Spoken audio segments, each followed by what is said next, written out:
10th class complete అయిపోయి inter first ఇయర్‌కి వచ్చినటువంటి ప్రతి స్టూడెంట్‌కి ఈ వీడియో అయితే పక్కాగా షేర్ చేయరా. ఎందుకంటే ఈ వీడియో అనేది ఒక లైఫ్ చేంజింగ్ వీడియో.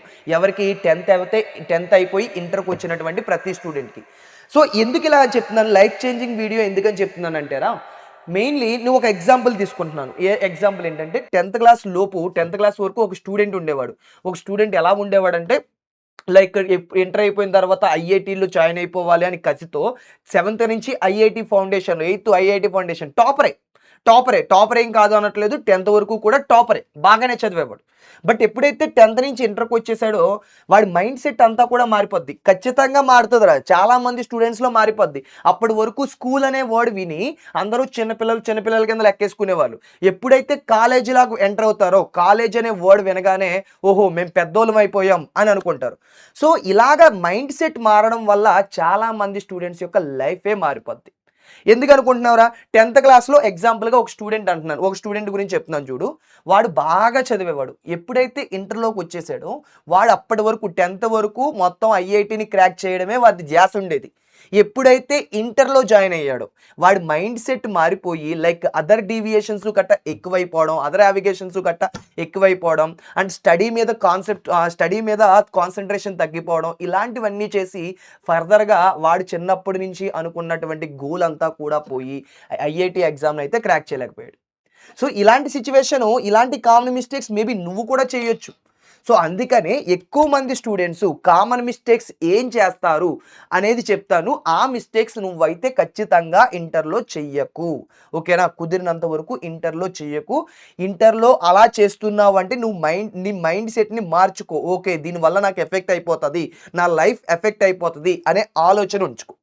అండ్ ఇంకోటి ఏంటంటే, ఈ ఇంటర్ కంప్లీట్ అయిపోయిన తర్వాత నువ్వు ఎగ్జామ్ రాయాలిరా. ఐఐటీ ఐడియా ఉంది కదా నీకు. IIT, JEE exam. సో, ఆ ఎగ్జామ్ రాయడం వల్ల ఉపయోగం ఏంటి అంటే, నీకు టాప్ కాలేజెస్ ఏంటో తెలుసా ఇంజినీరింగ్‌లో? ఇంజినీరింగ్‌లో టాప్ కాలేజెస్ నువ్వు చూస్తా ఉంటావు నీ లోకల్‌లో. ఇంజినీరింగ్ రా, ఇంజినీరింగ్ అని అంటారు. కానీ ఇలాంటి ఇంజినీరింగ్ కాలేజీల్లో టాప్ కాలేజీ ఏదంటే ఐఐటీలు. ఈ ఐఐటీలు, ఎన్ఐటీలు అనేవి టాప్ కాలేజెస్ ఇంజినీరింగ్‌లో. సో, నువ్వు అలాంటి కాలేజీలో జాయిన్ అవ్వాలనుకుంటున్నావా? జాయిన్ అవ్వాలి. నువ్వు ట్రై చెయి. అవ్వదు సార్ నాకు. ఎందుకంటే నేను మీడియం స్టూడెంట్‌ని, యావరేజ్ స్టూడెంట్‌ని లేకపోతే డల్లర్‌ని. నా వల్ల అవ్వదు సార్ అనుకుంటే అది రాంగ్. నేను ముందే చెప్తున్నాను చూసుకో. డల్లర్ అయినా, మీడియం స్టూడెంట్ అయినా, టాపర్ అయినా ఎవ్వడైనా గట్టిగా ట్రై చేస్తే పక్కాగా అవుతదిరా. పక్కాగా అలాంటి టాప్ కాలేజీలో కూడా జాయిన్ అవ్వచ్చు. నువ్వు గట్టిగా ట్రై చేస్తే జాయిన్ అవ్వచ్చు. ఈవెన్ నువ్వు మీడియం స్టూడెంట్ అయినా, డల్లర్ అయినా కూడా. నీ బట్టి ఉంటది. నువ్వు ట్రై చేయాలి. నేనేం చేస్తానంటే ఈ వీడియోలో నువ్వు మీడియం స్టూడెంట్ అయినా, డల్లర్ అయినా ఎలా క్రాక్ చేయాలి? ఏం చేస్తే నువ్వు జేఈఈ లాంటి ఎగ్జామ్‌ని క్రాక్ చేయాలో చెప్తాను. జాగ్రత్తగా విను. ఓకేనా? సో, ఎందుకు అసల జేఈఈ క్రాక్ చేయాలి అంటే నీకొక ఎగ్జాంపుల్ చెప్తున్నా. ఎందుకంటేరా నువ్వు ఈ నార్మల్ ఇంజినీరింగ్ కాలేజీల్లో జాయిన్ అయితే ఎలాగుంటది? టాప్ కాలేజీ ఐఐటీల్లో జాయిన్ అయితే ఎలా ఉంటదో చెప్తున్నా. నార్మల్ ఇంజినీరింగ్ కాలేజీలో ఇంజినీరింగ్ కంప్లీట్ అయిపోయిన తర్వాత నువ్వు జాబ్ చేస్తావు కదా! జాబ్ చేసేటప్పుడు సాలరీ ఎంత ఇస్తారో తెలుసా? 20,000, 30,000 20,000, 30,000 వరకు ఇవ్వడు. 20,000, 25,000 ఇస్తాడు. అదే నువ్వు టాప్ కాలేజీ ఇంజినీరింగ్ కాలేజీలో ఐఐటీల్లో జాయిన్ అయ్యావు అనుకో. ఐఐటీలో జాయిన్ అయిపోయి బయటకొచ్చిన తర్వాత నిన్ను సాలరీ ఎంతొత్తదో తెలుసా? నీ జాబ్ సాలరీ 1,00,000 పైన ఉంటది. 1,00,000 పైనే ఉంటది. సో, నువ్వు ఇక్కడ అబ్జర్వ్ చేసుకో. నువ్వు నార్మల్ కాలేజీలో చదివితే 20,000 అలా కాకుండా టాప్ కాలేజీ ఐఐటీల్లో చదివితే 1,00,000 దాటేసొస్తది. సో, నువ్వు అందుకని నీ లైఫ్ 1,00,000 అంటే చాలా ఎక్కువ కదా! సో, అమౌంట్ రిలేటెడ్‌గా చూసుకున్నా బాగా ఎక్కువ. సో, ఆ అమౌంట్‌తో మేబీ మీ ఫ్యామిలీ సిట్యుయేషన్‌లన్నీ కూడా మారొచ్చు. మీ ఫ్యామిలీని అంతటిని కూడా నువ్వు మార్చే కెపాసిటీ ఉండొచ్చు. సో, నువ్వనుకో. ముందు ఫస్ట్ నీ మైండ్‌లో డెసిషన్ తీసుకో. ఫస్ట్ నీ మైండ్‌లో గోల్ పెట్టుకో. ఓకేనా? ఏంటి? నేను ఇంటర్ అయిపోయిన తర్వాత ఐఐటీలో జాయిన్ అవ్వాలి అనే గోల్ అయితే పెట్టుకో ఫస్ట్. ఓకేనా? సో, నేను ఎలా క్రాక్ చేయాలని నేను చెప్తాను. అలాంటి టాప్ కాలేజీలో జాయిన్ అవ్వడానికి ఏం చేయాలనేది నేను చెప్తాను. ఆ ప్యాటర్న్ ఫాలో అవ్వు. సో, ఎలా జాయిన్ అవ్వాలి అంటే నీకు ఎక్కువ మంది స్టూడెంట్సు ఇంటర్‌లో మిస్టేక్స్ ఏం చేస్తారో ముందు అవి నువ్వు చేయకుండా ఉండాలి. ఆ మిస్టేక్స్ నువ్వు చేసావా? హోప్స్ అన్నీ తగ్గిచ్చేసుకో. లేదు నేను ఐఐటీలోనే జాయిన్ అవ్వాలి అనుకుని బాగా గట్టిగా ఫిక్స్ అయిపోయావనుకో, నేను ఈ మిస్టేక్స్ అయితే చేయకూడదు అని చెప్తా. నువ్వు ఈ మిస్టేక్స్ చేస్తే నీ మైండ్ సెట్ అంతా కూడా మారిపోతుంది. ఐఐటీ మీద హోప్స్ అయితే తగ్గిచ్చేసుకో. సో, ఐఐటీయే నీ గోల్ అయితే నేను చెప్పినటువంటి ఈ మిస్టేక్స్ అయితే నువ్వు చేయకు. ఫస్ట్ ఏంటంటేరా, నువ్వు అందరూ అనుకునేటువంటి కామన్ మిత్ ఏంటంటే అందరికీ ఐఐటీలో జాయిన్ అవ్వాలంటే ఖచ్చితంగా ఆడి టాపర్ అయి ఉండాలి, వాడికి టాలెంట్ అయి ఉండాలి. అది అందరూ అనుకుంటారు, కానీ అది రాంగ్. ఖచ్చితంగా రాంగ్. ఎందుకు అంటే నేను చాలామంది మీడియం స్టూడెంట్స్ని, డల్లర్స్ని కూడా వాళ్ళు ఇంటర్లో స్టార్టింగ్ నుంచి ఎండింగ్ వరకు బాగా కష్టపడి ఐఐటీ కొట్టిన వాళ్ళని చాలామందిని చూసాను. ఓకేనా? సో మా స్టూడెంట్స్ ఉంటారు కదా చాలామంది, అందులో వాళ్ళు ఉన్నారు ఐఐటీల్లో. వాళ్ళు కూడా ఏంటనుకున్నావు, 10th వరకు ఏమీ లేదు. 10th తర్వాత ఇంటర్లో జాయిగా నేర్చుకున్న వాళ్ళు. ఓకేనా? సో నువ్వు కూడా 10th కంప్లీట్ అయిపోయి ఇంటర్లోకి వచ్చావు. నువ్వు కూడా మీడియం స్టూడెంట్, యావరేజ్ స్టూడెంట్ అయితే నువ్వేం కంగారు పడకు. సో వాళ్ళలాగే నువ్వు కూడా జాయిగా నేర్చుకుంటే నీకు కూడా ఐఐటీ వస్తుంది. అంతే తప్పించి ఓన్లీ టాపర్ కనుక్కునే వాడికి మాత్రమే రాదు. నీ గట్టిగా ట్రై చేస్తే యావరేజ్ స్టూడెంట్ అయినా ఐఐటీలో క్రాక్ చేయొచ్చు. ఓకేనా? బట్ కన్సిస్టెన్సీ ఉండాలి. అంటే కన్సిస్టెన్సీ అంటే ఏంటంటే నువ్వు ఐఐటీలో జాయిన్ అయిపోద్దాం అనుకున్నావు, బాగానే ఉంది. కానీ ఏం చేయాలనుకున్నావు, ప్రతిరోజు డైలీ ఎంతో కొంత నేర్చుకుంటూ ఉండాలిరా. సో ఎంతో కొంత సబ్జెక్ట్ అనేది నేర్చుకుంటూ ఉండాలి, కాన్సెప్ట్ని అర్థం చేసుకోవాలి. ఓకేనా? అంతే. సో ఇక్కడ అబ్జర్వ్ చేసుకుంటే ఇంకొక మిస్టేక్ ఏంటంటే అందరిలాగా నీ నార్మల్ లైఫ్ అయితే కొన్ని రోజులు పక్కకు పెట్టే. అందరిలాగా నువ్వు సోషల్ మీడియా యూజ్ చేసేస్తాను సార్, మా ఫ్రెండ్స్ అందరూ కూడా ఇంచక్క ఫేస్బుక్లు, ఇన్స్టాగ్రామ్లు ఇవన్నీ చేస్తున్నారు సార్, నేను కూడా అలా చేస్తాను సార్. లేదు అందరిలాగా కొద్దిగా నేను ఎక్కువ టైం గేమ్స్కి స్పెండ్ చేసేస్తాను సార్ అని అనుకున్నావు అనుకో, అందరిలాగా మూవీస్కి వెళ్తాను సార్ అని అనుకున్నావు అనుకో, వెళ్ళు మొత్తం అంతా టైం అంతా అక్కడే వేస్ట్ చేసేసుకో. మరలా జేఈ ఎందుకు అడుగుతావు, ఐఐటీలు ఎందుకు అడుగుతావు? అందరిలాగా కాదు కదా నీ గోలు. అందరిలాగా గోల్ అయితే అందరిలాగే నార్మల్ కాలేజీలో జాయిన్ అవ్వు. అందరిలాగా కాకుండా టాప్ కాలేజీలో జాయిన్ అవ్వాలంటున్నావు కదా. సో టాప్ కాలేజీలో జాయిన్ అవ్వాలంటే అందరిలాగా నీ లైఫ్ అనేది ఉండదు. ఓకేనా? సో నీ స్టడీ ఫోకస్ అంతా కూడా కొద్దిగా బుక్స్ మీద పెట్టి టైం అనేది కొద్దిగా వేస్ట్ చేసేది తగ్గించు. లైక్ ఈ 2 ఇయర్స్ కొద్దిగా స్టడీ మీద ఫోకస్ చేయి. సో స్టడీ మీద ఫోకస్ చేస్తే నువ్వు ఐఐటీలో జాయిన్ అయిపోయిన తర్వాత మరలా నీ లైఫ్ అనేది నీ ఇష్టం. బట్ ఈ 2 ఇయర్స్ మీద మాత్రం జాగ్రత్తగా ఫోకస్ చేయి.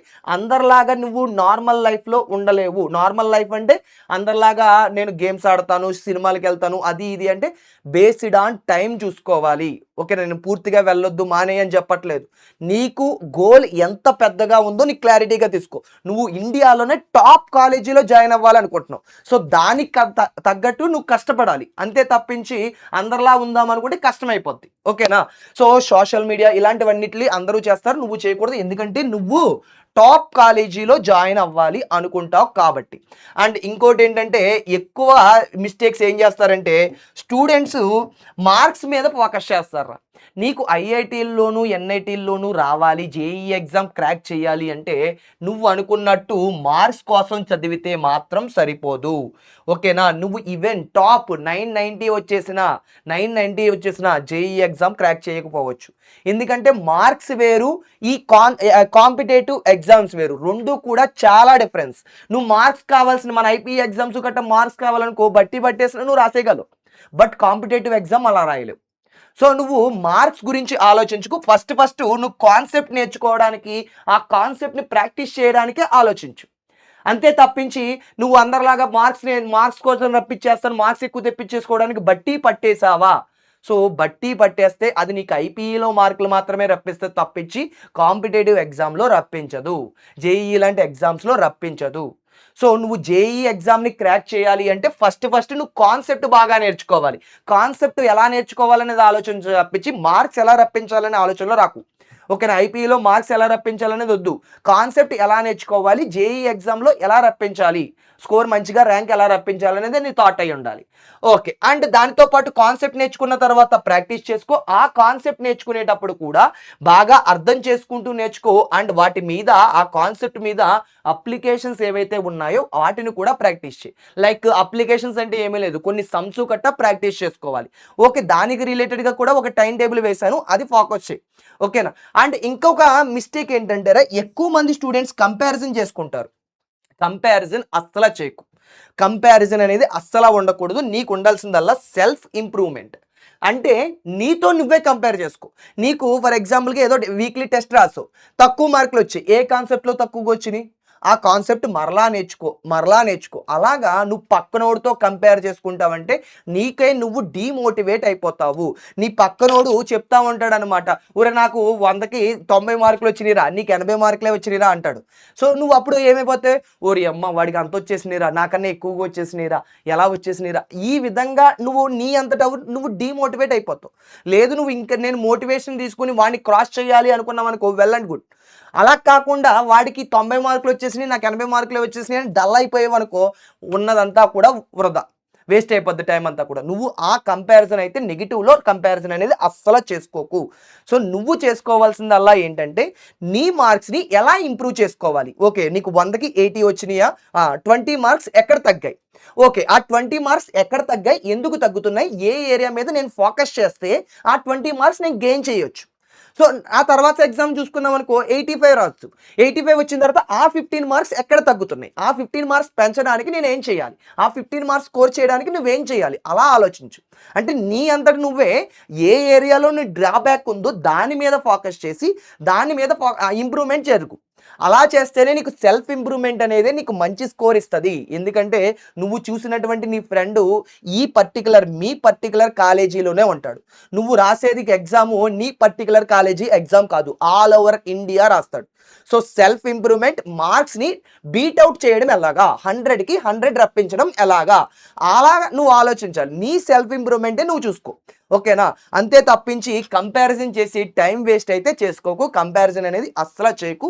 కంపారిజన్ అనేది పాజిటివ్ చేసుకుంటే ఓకే, బట్ నెగిటివ్గా వెళ్తున్నావు అంటే అస్సలు చేసుకోకు. పక్కనోడు నిన్ను ఏ విధంగా డీమోటివేట్ చేసినా అస్సలు డీమోటివేట్ అవ్వకు.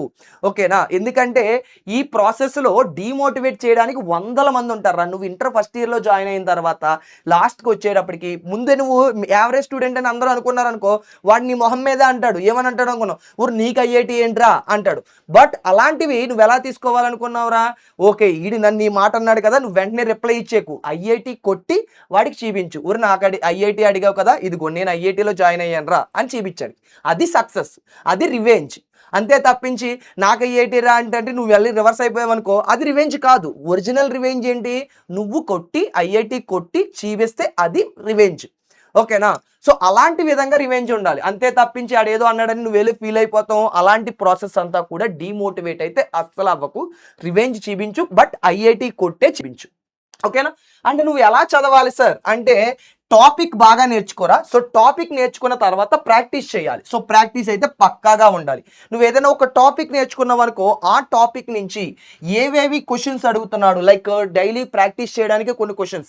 కాన్సెప్ట్ నేర్చుకోవడం మాత్రమే మ్యాటర్ కాదు, ఆ కాన్సెప్ట్ని బేస్ చేసి ఏవైనా క్వశ్చన్స్, చిన్న చిన్న క్వశ్చన్స్ కానీ లేదు అంటే కొద్దిగా పెద్ద లెవెల్లో క్వశ్చన్స్ చేయడం అనేది అలవాటు చేసుకో. ఓకేనా? ఇప్పటి వరకు 10th వరకు అలవాటు లేదన్నా ఇప్పటి నుంచి అలవాటు చేసుకో.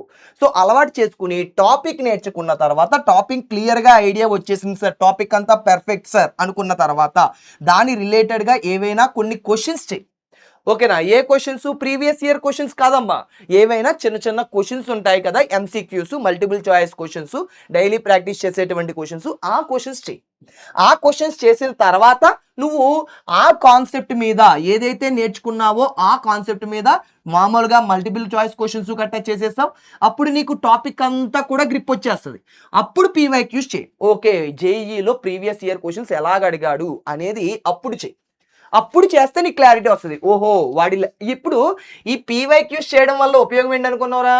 ఈ పీవైక్యూస్ చేయడం వల్ల నీకు ఏ లెవెల్లో జేఈ ఎగ్జామ్ ఉంటుంది అనేది క్లారిటీ వస్తుంది. ఆ లెవెల్లో నువ్వు చేయగలుగుతున్నావా లేదనేది కూడా క్లారిటీ వస్తుంది. ఓకే సో పీవైక్యూస్ అయితే చేసేసావు. పీవైక్యూస్ కూడా మొత్తం చేసేగానే ఇక్కడతో పార్ట్ అయిపోయింది అనుకోకు. ఇక్కడతో పార్ట్ అనేది అవ్వలేదు. నువ్వు దాని మీద ఆ పర్టికులర్ టాపిక్ మీద మాక్ టెస్ట్ అయితే రాయాలి. టెస్ట్లు, సో వీక్లీ టెస్ట్లు గట్టా అంటాం కదా, అలాంటి టాపిక్ మీద వీక్లీ టెస్ట్లు కానీ ఏవైనా టెస్ట్ రాయాలి. సో టెస్ట్ రాస్తే తెలుస్తుంది. టెస్ట్ రాస్తే నీకు ఎంత వచ్చింది, ఎంత టాపిక్ వచ్చింది అనే గ్రిప్ అంతా కూడా టెస్టుల వల్లే తెలుస్తుంది. ఓకే టెస్ట్లు ఒక 25 క్వశ్చన్లు ఇచ్చాను నీకు. ఈ 25 క్వశ్చన్లో నువ్వు 15 క్వశ్చన్లు పెట్టావు, 10 క్వశ్చన్లు పెట్టలేదు. డీమోటివేట్ అవ్వకు, పెడతావు. నెక్స్ట్ ఒకేసారి వచ్చేయాలంటే ఎలా వచ్చేస్తుంది? రాదు. కొద్ది కొద్దిగా అలవాటు అవుతుంది. ఓకేనా? కంగారు పడకండి. సో ఒకేసారి రావాలన్నా రాదు. సో 25 క్వెషన్‌లో 15 క్వెషన్స్ తక్కువ వచ్చినయి పెట్టావు కదా! Very good. ఇంకొక ఎన్ని పెట్టలేదు? 10 పెట్టలేదు. ఆ 10 క్వెషన్స్ ఎందుకు పెట్టలేదు అనేది అనాలిసిస్ చేసుకో. ఆ 10 క్వెషన్స్ ఏ టాపిక్ నుంచి వచ్చాయి? ఆ టాపిక్‌ని ఎలా నేను ఆ 10 క్వెషన్స్ చెయ్యాలి అనేది ఆలోచించు. అంతే తప్పించి ఈ 15 క్వెషన్స్ పెట్టావని బాధపడకు. 10 క్వెషన్స్ ఎందుకు పట్టలేదు అనేది నీ మైండ్ సెట్‌లో ఉండాలి. నీ మైండ్ సెట్ అంతా కూడా తక్కువ పెట్టానని బాధపడకూడదు. దాని గురించి ఆ విధంగా ఉండకూడదు నీ మైండ్ సెట్. రిమైనింగ్ క్వెషన్స్‌ని ఎలా గెయిన్ చేయాలనే మైండ్ సెట్‌లో ఉండాలి నీ థాట్. ఆ థాట్‌లో పెట్టుకో. సో 10 క్వెషన్స్ పెట్టేసి ఆ 10 క్వెషన్స్ ఎలా రప్పించాలి? ఆ 10 క్వెషన్స్‌ని ఏ టాపిక్స్ మిస్ అయింది అని బాగా అనాలిసిస్ చేసుకొని మరలా ఆ టాపిక్ ఎక్కడైతే ఉందో ఆ టాపిక్ అంతటిని కూడా రివైజ్ చేసుకో. సో రివిజన్ అనేది కూడా చాలా ఇంపార్టెంట్. ఓకేనా? టాపిక్స్ చదువుకుంటూ వెళ్ళిపోవడం కాదు. టాపిక్స్ రివిజన్ అనేది కూడా నీకు ఇంపార్టెంట్. రివిజన్ కూడా కంప్లీట్ అయిపోయింది సార్. మరలా కొత్త టాపిక్ తీసుకో. మరలా ఆ టాపిక్‌ని ప్రాక్టీస్ చెయి. పీవైక్యూస్ చెయి. మాక్ టెస్ట్ రాయి. టెస్టులు రాసిన తర్వాత సెల్ఫ్ అనాలిసిస్ చేసుకో. ఎక్కడెక్కడ మిస్టేక్‌లు అవుతున్నాయో తెలుసుకో. తర్వాత రివిజన్ చెయి. సో ఈ ప్రాసెస్సే నువ్వు మొత్తం అంతా కూడా ఫాలో అవ్వాల్సింది. ప్రతి టాపిక్‌కి కూడా ఫాలో అవ్వాల్సింది. ఇది మ్యాథ్స్ అయినా, ఫిజిక్స్ అయినా, కెమిస్ట్రీ అయినా. నువ్వు ఫాలో అవ్వాల్సిన ప్యాటర్న్ అయితే ఇది. ఈ ప్యాటర్న్ నువ్వు ఫాలో అయితే నీకు ఖచ్చితంగా నువ్వు మీడియం అయినా, యావరేజ్ స్టూడెంట్ అయినా, డల్లర్ అయినా, ఎవ్వరైనా నేర్చుకోవాల్సినటువంటి ప్యాటర్న్ ఇదే. ఇదే ప్యాటర్న్. ఓకే. సో, ఈ ప్రాసెస్‌లో నువ్వు అస్సల డీమోటివేట్ అవ్వకరా. కుదిరితే సోషల్ మీడియాని దూరంగా పెట్టు. అండ్ ఈ ప్రాసెస్ చదివేటప్పుడు నువ్వు టాపిక్ నేర్చుకునేటప్పుడు ఏం చేయాలనుకున్నావు? కొద్దిగా షార్ట్ నోట్స్‌ని, ఫ్లాష్ కార్డ్స్‌ని కూడా యూజ్ చెయి. షార్ట్ నోట్స్ అంటే ఏంటి సార్? అంటే నువ్వు ఈ టాపిక్ చదివేటప్పుడు ఇంపార్టెంట్‌వి అనిపిస్తాయి కదా! లైక్ ఫార్ములాస్ గాని, ఇంపార్టెంట్ పాయింట్స్ గాని ఉంటాయి కదా! ఆ ఇంపార్టెంట్ పాయింట్స్ ముందు నుంచే ఒక చోట రాసేసుకో. ఏదో ఒక చిన్న బుక్ పెట్టుకొని ఫార్ములాస్ బుక్ అని పెట్టేసుకొని ఫార్ములాలన్నీ దాంట్లో రాసేయి. ఇంపార్టెంట్ పాయింట్స్ బుక్ ఇంపార్టెంట్‌వన్నీ కూడా దాంట్లో రాసుకో. అలా రాసుకుంటే నీకు తర్వాత ఎప్పుడైనా రివిజన్ లాంటివి చేసుకునేటప్పుడు నీకు మొత్తం అంతా కూడా హెల్ప్ అవుతది. ఓకేనా? అలాంటివి కూడా నువ్వు మెయింటైన్ చేస్తూ ఉండాలి. ఓకే. సార్ మాకొక పాయింట్ ఏంటంటే సార్ మీరంతా చెప్పింది ఐడియా వచ్చింది. బట్ మేము ఈ టాపిక్‌లని నేర్చుకోవాలంటే కష్టం సార్. ఎందుకంటే మేము నార్మల్ కాలేజీలో జాయిన్ అయ్యాం. అంతలాగా జేఈఈ లెవెల్‌లో చెప్పకపోవచ్చు సార్ అనుకుంటే ఓకే. నేను అగ్రీ అవుతానురా. ఎందుకంటే చాలామంది స్టూడెంట్సు తన వాళ్ళ ఫైనాన్షియల్ ప్రాబ్లమ్స్ వల్ల like middle class family poor family అవ్వడం వల్ల పెద్ద పెద్ద కాలేజీలో జాయిన్ అవ్వకపోవచ్చు. సో, నార్మల్ కాలేజీలో జాయిన్ అవ్వచ్చు. సో, తప్పేమీ లేదమ్మా కరెక్టే. నేనేం జేస్తున్నానంటే, ఇలాంటి టాపిక్‌ని నేర్చుకోవడానికి మేము నేర్పిస్తాంరా. సో, మీకు మొత్తం జేఈఈ లెవెల్‌లో అంతా కూడా కాన్సెప్ట్ అంతటిని కూడా ఈజీగా నేర్పిస్తాం. ఇలాగ టీచ్ చేసేటప్పుడే నేను పీవైక్యూస్‌ని కూడా ఇంక్లూడ్ చేసుకుంటూ వచ్చేస్తాం. సో, ప్రీవియస్ ఇయర్ క్వెషన్ కూడా ఇంక్లూడ్ చేయడం వల్ల నీకు క్లారిటీ వస్తది. ఓహో! ఈ క్వెషన్స్ ఇలా అడుగుతున్నాడా అని క్లారిటీ వస్తది. సో, అలాగే నేను మాత్రమే కాదురా నేను కెమిస్ట్రీ చెప్తున్నానమ్మా. సో, కెమిస్ట్రీ మాత్రమే కాదు ఫిజిక్స్ గానీ, మ్యాథ్స్ గానీ అంతా కూడా టాప్ ఫ్యాకల్టీతో నీకు టీచింగ్ ఇప్పిస్తా. ఓకేనా? టాప్ ఫ్యాకల్టీతో నువ్వు టీచింగ్ అనేది వస్తది. సో, దాంతో టీచింగ్ మాత్రమే కాదు డీపీపీస్ అంటే ఏంటి సార్? డైలీ ప్రాక్టీస్ చేయడానికి క్వెషన్‌లు కూడా ఇస్తా. ఓకేనా? డైలీ నేను ప్రాక్టీస్ చేయమని చెప్పాను గదా! కొన్ని క్వెషన్స్ ప్రాక్టీస్ చేయాలని ఉంది కదా! సో, ఆ క్వెషన్స్ ప్రాక్టీస్ చేయడానికి కూడా కొన్ని క్వెషన్‌లు ఇస్తా. దానితో పాటుగా నేను ఇక్కడ క్లాస్ చెప్పేటప్పుడు ఏదైతే నోట్స్ ఉంటదో, ఆ నోట్స్ కూడా నీకు ప్రొవైడ్ చేస్తా. అండ్ దాంతో పాటు నువ్వు టెస్ట్‌లు కూడా రాయాలిరా అన్నాను కదా! ఆ టెస్ట్‌లు కూడా నేను ప్రొవైడ్ చేస్తా. టెస్ట్‌లు కూడా నేను కండక్ట్ చేస్తా. సో, టెస్ట్‌లతో పాటు నీకేదన్నా ఈ ప్రాసెస్‌లో డౌట్ వచ్చింది అనుకో, ఆ 24/7 నీకు డౌట్ సపోర్ట్ కూడా ఇస్తా. అండ్ దాంతో పాటుగా నీకిందాక చెప్పా ఫ్లాష్ కార్డ్‌లు గట్టా ఉండాలిరా. షార్ట్ నోట్స్‌లు, ఫ్లాష్ కార్డ్‌లు, మైండ్ మ్యాప్‌లు ఉండాలన్నాను కదా! అంటే రివిజన్‌కి గట్టా నీకు హెల్ప్ అవుతదని.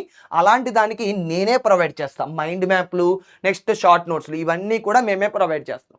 అండ్ దాంతో పాటు ఏఐ సపోర్ట్ కూడా ఉంటది. అండ్ పీవైక్యూస్ రిలేటెడ్‌గా కూడా నేను హెల్ప్ చేస్తాము. పీవైక్యూస్ కూడా నేను హెల్ప్ చేస్తాను. నువ్వేమీ లేదు. ఇది అన్నీ కూడా ఎక్కడ ప్రొవైడ్ చేస్తామనుకున్నావు? జస్ట్ అర్జున జేఈఈ బ్యాచ్‌లో ప్రొవైడ్ చేస్తున్నాంరా. అర్జున జేఈఈ తెలుగు బ్యాచ్‌లో ప్రొవైడ్ చేస్తున్నాము. ఒక్కసారైతే డిస్క్రిప్షన్‌లో లింక్ పెట్టాను. ఓకేనా? నువ్వు అమౌంట్ అనుకోవచ్చు చాలా తక్కువ ఉంటదమ్మా. నువ్వు రిమైనింగ్ కాలేజెస్ అంత అమౌంట్ ఏముండదు. చాలా తక్కువగా ఉంటది. ఒక్కసారైతే డిస్క్రిప్షన్‌లో లింక్ పెట్టాను. ఒక్కసారెళ్ళైతే చూసుకో. జాగ్రత్తగా చూసుకో. లేదు అంటే ఛానల్ పేజ్‌లో మన ఛానల్ పేజ్ ఓపెన్ చేసి ఛానల్ పేజ్ డిస్క్రిప్షన్ ఉంది కదా! ఒక్కసారి అయితే క్లిక్ చేయరా. ఒక్కసారి క్లిక్ చేస్తే అక్కడ నీకు కనపడతది. ఛానల్ పేజ్ ఓపెన్ చేసి డిస్క్రిప్షన్ క్లిక్ చేస్తే నీకక్కడ ఏమని కనపడతది? అర్జున జేఈఈ రిలేటెడ్‌గా కనపడతది. నువ్వు వెంటనే ఆ అర్జున జేఈఈ లింక్ అయితే క్లిక్ చేసేసుకో. ఇవన్నీ కూడా నీకొచ్చేస్తాయి. ఇవన్నీ కూడా నీకొచ్చేస్తాయి. సో, ఇక్కడ ఇంకోటేంటంటేరా క్లిక్ చేసిన తర్వాత పీడబ్ల్యూ యాప్‌కి తీసుకెళ్తది. సో, నువ్వు పీడబ్ల్యూ యాప్‌ని ముందే ఇన్‌స్టాల్ చేసి లాగిన్ అయిపోయావనుకో, ఆ లింక్ ఎప్పుడైతే క్లిక్ చేస్తావో డైరెక్ట్‌గా అర్జున జేఈఈ బ్యాచ్‌కైతే ఎళ్ళిపోతది. ఓకేనా? సో, నువ్వు ఎంసెట్‌ని లైక్ జేఈఈని క్రాక్ చేయాలి అనుకుంటే, జేఈఈని క్రాక్ చేయాలి అనుకుంటే ఈ బ్యాచ్ అయితే నీకు చాలా హెల్ప్ అయితే అవుతది. ఓకేనా? All the best for your JEE exam.